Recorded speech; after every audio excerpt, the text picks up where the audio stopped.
delightful, and oh so soothing. It's Sacramento Smooth Jazz.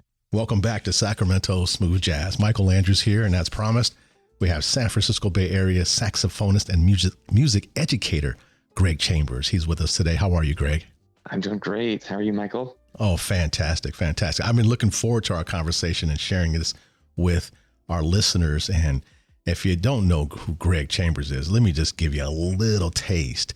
You know, he has 5 albums to date, multiple hit singles landing on the Billboard Jazz chart. He's collaborated with a number of great people: Adam Hawley, Michael Fields Jr., Lou Lang, Niels, Judah Seeley, Matt Godina, Nate Harrison, Julian Vaughn, and so much more, including 2-time Grammy Award winner Paul Brown. And, Greg, I'm glad that you had some time for me today, man. What's going on with you? Oh, it's good. Yeah. It's great. Yes.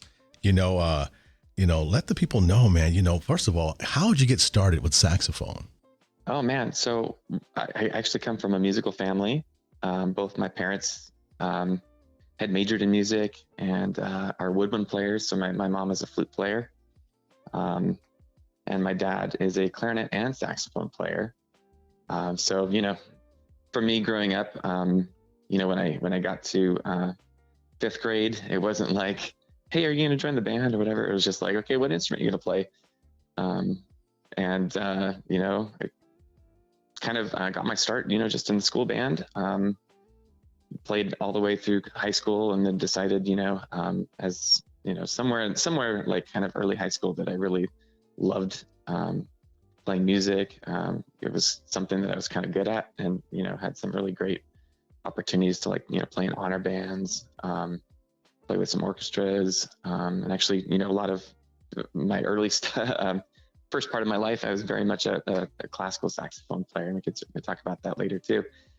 Played in jazz bands. My dad actually had a swing band too, so I got some experience at a really young age, playing Count Basie, Duke Ellington, Glenn Miller, like all kinds of Frank Sinatra, all kinds of stuff, really early on, and just something I loved, and something that I could see myself doing. So. Considering who your parents are, the apple doesn't fall too far from the tree. It's no wonder you're classically trained, and it's no wonder you've earned your Master of Music degree in saxophone at UCLA. It's just everything just comes together. It's like you're in your niche, you're in your calling, right? And yeah. You know what I mean. So that's really interesting. How did you get involved with teaching students at the middle and high school levels? How did that come about? That's funny. So I went to school to study music performance. And when you do that, you kind of, for me, I had like a classical focus. You can kind of either specialize in, like your instrument, or like in a jazz studies program, at least at most universities. I kind of, made up my mind even before I went. I'm like, I don't want to teach. Like I was really not headed that direction, or didn't think I was going to. When I was in college, I actually found myself teaching a lot of private lessons. Just because that's kind of a bread and butter for young musicians too. And I actually really didn't think I would like it as much as I did. Like I really, grew super fond of some of the kids I was working with. And like, kind of like, oh, I actually really kind of like to do this. Fast forward a few more years, I graduated. Again, I did do a master's. So I kind of came out in 2008 when like the world was kind of going through, that massive recession. And, just trying to figure out what I wanted to do. I kind of, again, found myself teaching some private lessons. And then, thought like, I think I really would like to go and get a credential and do some teaching with large groups. I love it. Like my kids, they keep me really young. There's just so much reward with working with young people. And, it's definitely been something that I've kind of grown into. And I didn't think, especially starting out, that was going to be something that I ultimately wanted to be doing. But, clearly I'm still here. I've been teaching in the district that I work in. I'm on year 8 this year, and then I had taught in another district for 2 years. And then kind of in between, did some private lessons. I had about 45 to 50 students that I would see each week. And, I love what I do. I teach, jazz band, marching band, concert bands, both at middle school and high school level. And, it's fun. You get to, celebrate with the kids when they have great performances, either competitions or after concerts. It's just really great to see that growth. So now with your teaching, I know the students, even with the private lessons, but now at the middle and high school levels, and they find out, my goodness, we have Greg Chambers, and here he is in front of us teaching us. How do they feel when they find out that you've been on stage and opening for, Eric Darius and Warren Hill, Darren Ron, and special effects and Kelly Minucci? How do they act when they find out, wow, we have someone who's really amazing here in front of us? Or do they even know? Do you even tell them that? It's fun. To be honest, I don't. It always happens. Like, they always kind of like, Mr. Chambers, you're like on YouTube, and like you have like, 20,000, video likes or whatever. You know what I mean? Like they kind of find out anyways. And there's like this old music video that like I wrote this kind of like pseudo like 80s song back, almost like well over 10 years ago actually now. And just a kind of like a silly music video to kind of accompany it. And like, it always seems to be like, that's the first thing the kids find. And it's just, it's fun. And then, so I think, that definitely like there's a level of like, I think definitely some respect that kind of comes with that, which is really, it's cool. And then, for my high school kids, and actually, sometimes so I teach again, junior high and high school with my like 8th grade class. Sometimes we start talking about careers and career paths and stuff like that. And I do share about like, some of the things that I do and, how that enriches, my teaching and like also like, the different career paths that are available. Cause a lot of these people that I work with, have very varied careers too. A lot of them are producers in their own right. A lot of them are songwriters. A lot of them have done work for TV or film. Or a lot of them are just, touring musicians that can make a living, exclusively on that too. So, I think there's definitely a lot of enrichment that kind of goes with being able to share that with my students. But it's funny, I don't like normally, share that right up front. I just kind of wait for that to happen because it in my 8 years of teaching, it always happens at some point. So probably a parent, they're like, wow, they're like, wait a minute, Greg Chambers is your teacher? Wait, he's a musician. I've seen this guy in concert. Well, and it's actually kind of funny. So actually one of my counselors at one of my school sites, called me into his office. I'm like, man, am I in trouble? Like, what's going on? And he was a smooth jazz lover and like listened to watercolors. He's like, so there's this guy that I keep seeing his name like come up. He's like, that's not you, is it? But it was kind of cool.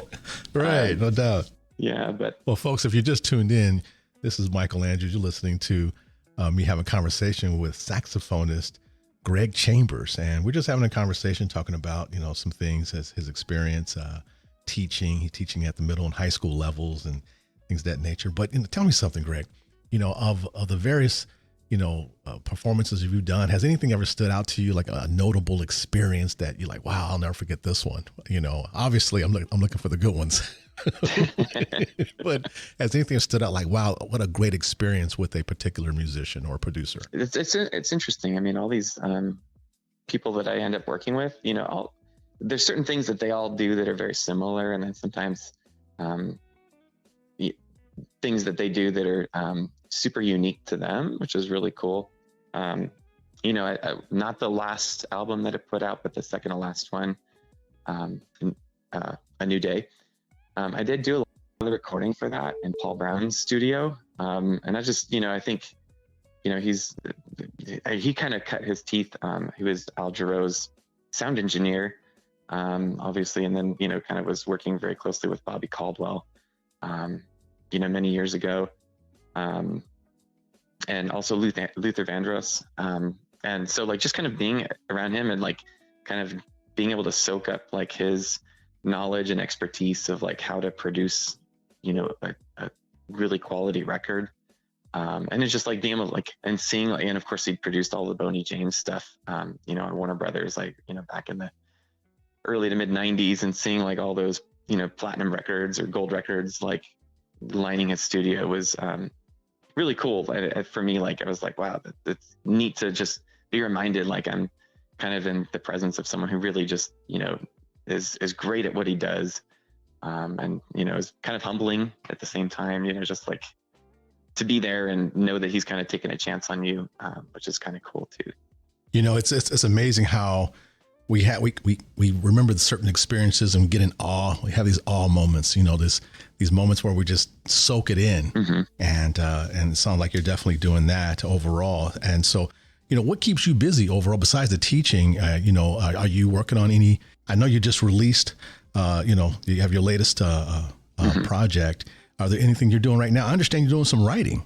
I am, yes. So I definitely have some really close friends in the industry. So I'm writing for Smooth Jazz Alley, a couple tunes. They're doing some really great work with, just some, and they're great getting some like insane talent on their records, as you know. So I've been doing some writing for him. I'm actually working on some new music for me. Again, I've worked with Matt Godina. I can't even remember, like at least 8-9 years now. And I feel like the writing is very natural between the two of us. So we've been working on some stuff. I actually have Huge Groove lined up to mix one of the tunes that we're doing. Just getting close to get ready to mix. And then of course I actually have 2 young kids too. So they keep me very busy. So the ages 1 and 5. And, I still play, quite a bit, in where I live, which is again, San Francisco Bay Area. We live in the South Bay. So I play with some local, like top 40 bands. I just played with, Peninsula Symphony. I was doing Rachmaninoff, symphonic dances, which is like one of those like desert island pieces for any, classical saxophone player. So yeah, I just, kind of like to keep busy and keep active, because I know that it all, is intertwined, and like it makes life. You're a very humble man. And I say that because I'm listening to you, and I was talking with the Smooth Jazz Alley and your name came up. Mm-hmm. And we were talking about their latest track, and I was talking with Kevin Lewis, one of the members there, and he spoke highly of you. And we were talking about the track and everyone behind it, and mm-hmm. and we kept talking about you and how your part played a very, very important. It was very important because you wrote the saxophone part that Otwe Mori plays. Right. She's a saxophonist, but you wrote the music that she's playing. And I'm like, really? Because I was listening to it. They let me listen to it prior to it being released on radio. And I was just blown away. And I said, did she write that? He goes, no, Greg Chambers wrote that. And I have a quote here, and I hope you don't mind me reading what they said about you. And this, and he says here that Chambers had the right landscape for the track. Oh, sure. And rewrote it for Miss Otwe Mori. It was so good that Otwe had no problem handling the new sax duties. In Chambers' words, Otwe played the hell out of this version. Oh, and so nice. I was moved by it. I'm like, wow. So getting these backstories, getting the stories that are not really on a website, it's really fun to know. These are fun facts. And so that's why I said, wow. So he's very good at what he does here. And so they had really great things to say about you. And, he says, in fact, I'm going to just go ahead and stroke your ego a little bit here. And they said, this is what the Smooth Jazz Alley said about you. And they said, not only can Greg Chambers play and perform, he can write his butt off. Chambers is unsuspecting, but hella sharp and bad to the bone. So that's the word on the street is about you, Greg, that you're bad to the bone.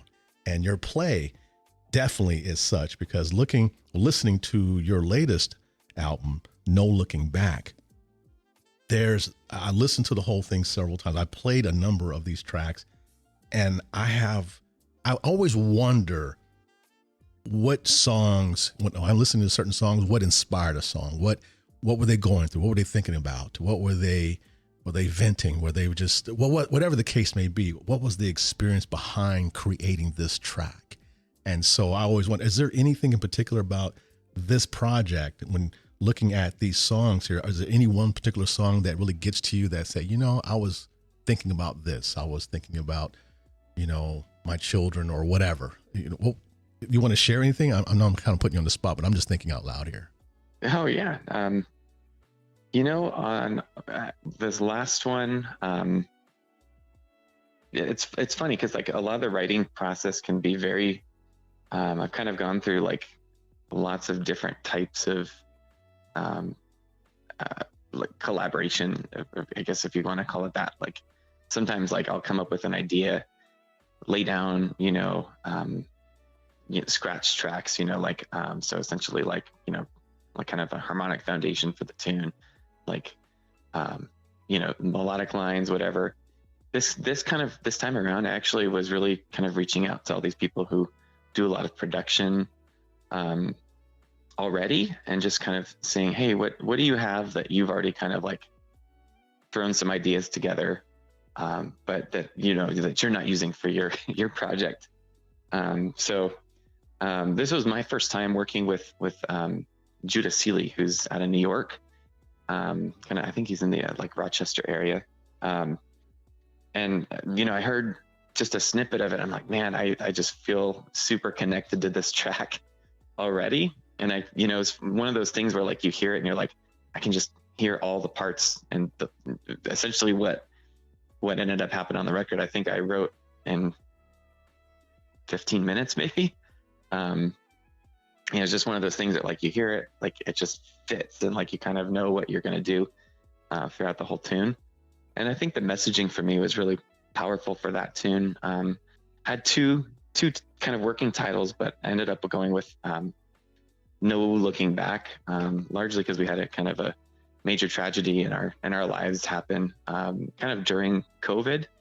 And for me, it was like kind of this like idea of like new beginnings, but at the same time, there's also some elements of like, some of the synth sounds like are very period, and kind of like also, so there is like kind of that homage of looking back kind of in it, which, so I think to me, it's just the messaging was powerful in terms of like, wanting to move forward and kind of wanting to, at the same time, like honor the past in a way. So for me, that tune just has the most resonance.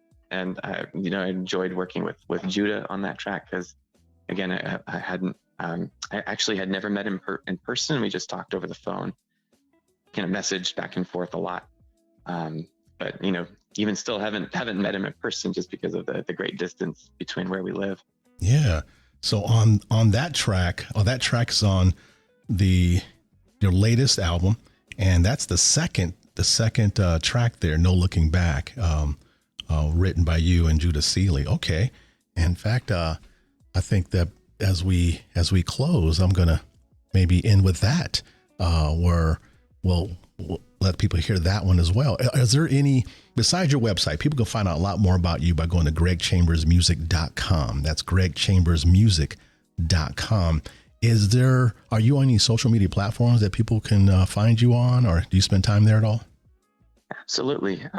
Really mostly just Facebook. A little, I do have an Instagram profile and some other, I don't have a Snapchat or anything like that, but Facebook, I definitely try to, if people reach out or whatever and want to connect, I'm always happy to. I do have an artist page and also a personal page. My artist one is Facebook.com/Greg Chambers Music. But if you find me and you want to friend me as well, I do, love to connect with fans and listeners and people that love smooth jazz. So nice. So you can find you by going to Greg Chambers Music on Facebook, as well as gregchambersmusic.com. Awesome indeed. I'm glad you carved out some time out your schedule today to hang out with me and just to let the listeners know a little bit more about you as we play your music, of course. And it's fun talking with the people behind the music, and fun to find out the stories behind the music as well. And absolutely. And so I appreciate you taking out time from your students. And I know you have some time, but you also too, you're a busy guy with your children. And so, I would just say, man, thank you for joining me today. Blessings to you and your family, man. Thank you for hanging out with me. Any last words you want to just kind of impart into our listeners? I would just say thank you for taking time out of your life too and having me on. Definitely a pleasure to connect with you and converse and chat. I'm glad to see this music continue to be appreciated and loved. And it's such a special type of music. So, thank you all that are out there listening and supporting us, because it's certainly a labor of love for those of us that make the music. And we always hope that it gets appreciated and enjoyed. So awesome indeed. Well, and with that, as we leave, I'm going to lead off with No Looking Back with Greg Chambers right here on Sacramento Smooth Jazz.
Thanks for listening to Sacramento Smooth Jazz. To continue listening to Smooth Jazz 24/7, follow Sac Smooth Jazz on social media. And listen, by going to saxsmoothjazz.fm.